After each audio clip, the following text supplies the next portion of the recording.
tarde a todos. Bem-vindos ao terceiro briefing da delegação brasileira. Mais uma vez eu lembro que, enfim, se trata de um briefing de imprensa, portanto, com perguntas feitas pelos jornalistas.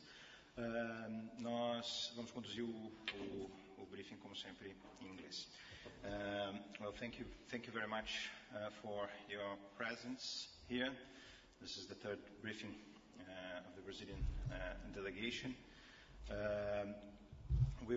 Before taking your questions, we'll listen to Ambassador Correia de Lagos' initial remarks. And after that, we're going then to have the Q&A. And this will be the first briefing in which we'll have this participation also via Twitter. So, please, Ambassador Correia de Lagos. Good afternoon to all. Just a word saying that, as you know, we have the issue of the Green Climate Fund being discussed right now. So this is an important theme, but it's in the middle of the meeting. But I believe we've had some interesting signs that the discussions on the technical issues are advancing. So there is very clearly a desire of the parties to engage in those negotiations. So I think this is a very positive sign.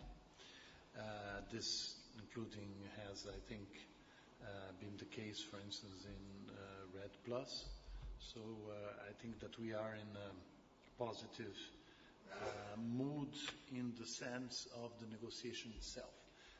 Obviously, as usual, the COPs have many dimensions. They have the specific negotiation issues, the open negotiations. No? Then you also have other elements that have to be taken into account. But anyway, now I'm going to open for questions. Maybe I can be more specific on what interests you all. So please, then, it's open for questions, and I ask you to identify yourselves and the name of your news organization, and to please stand up while posing your question. So, please.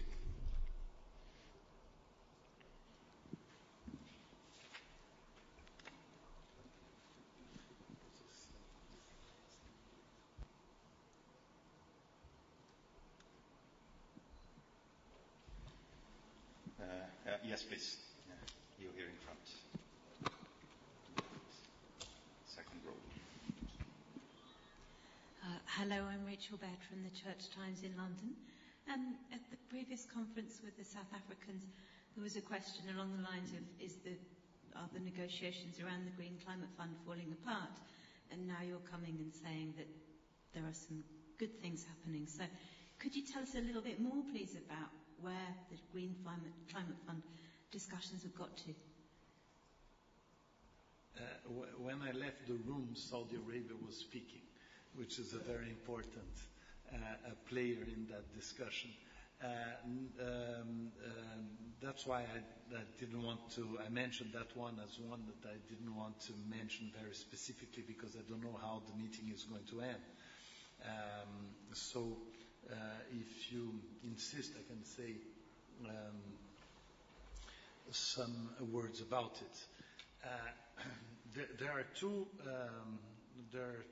issues that have to be seen in that negotiation. One is the issue that has been raised by some delegations, that you have to reopen the document. And then there is another option that is being discussed, which is to try to have a decision that contains some of the elements that maybe some of the parties would like to put in the document if they reopen the document. So I think that that's what we have to concentrate on at the moment, is if we try to agree that a a decision could contemplate the changes that some delegations believe that would only be possible if the document was reopened. So, please, yes. Second question.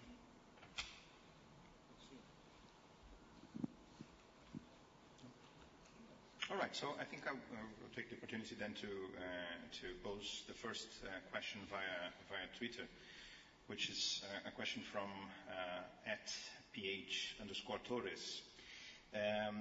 The question says, at the last COP in Cancun, Brazil was opposed to CCS, carbon capture and storage. Has the Brazilian position changed? In fact, Brazil was not opposed to CCS. What Brazil's position has always been that we have to deal with CCS. If we are going to include CCS in CDM, the environmental integrity has to be the strongest possible. And so the discussions of CCS under the CDM have gone in that direction to make sure that the environmental integrity of CCS is made sure. As we all know, CCS is a huge hope, no, for transforming fossil fuels into something that has less impact on climate change. So I think that, and we all know also that CCS is something that is still being tested. Many environmental and scientific papers have shown that there are some possibilities of let's say, of consequences of CCS that could reduce its environmental quality, let's say. It would reduce less the emissions than was first thought. So I believe that if we deal with CCS in the CDM, taking into account all the possible risks, this is something that can go ahead. Well, thank you, Ambassador Correia do Largo. I think if there isn't any other question, we can conclude this briefing. And just a reminder that you can follow the Brazilian participation on our internet site, brazil.gov.br, on Facebook and on Twitter. And tomorrow we're going to take another question via Twitter. Our Twitter is @Brazil_Portal. Thank you very much. Thank you. Goodbye.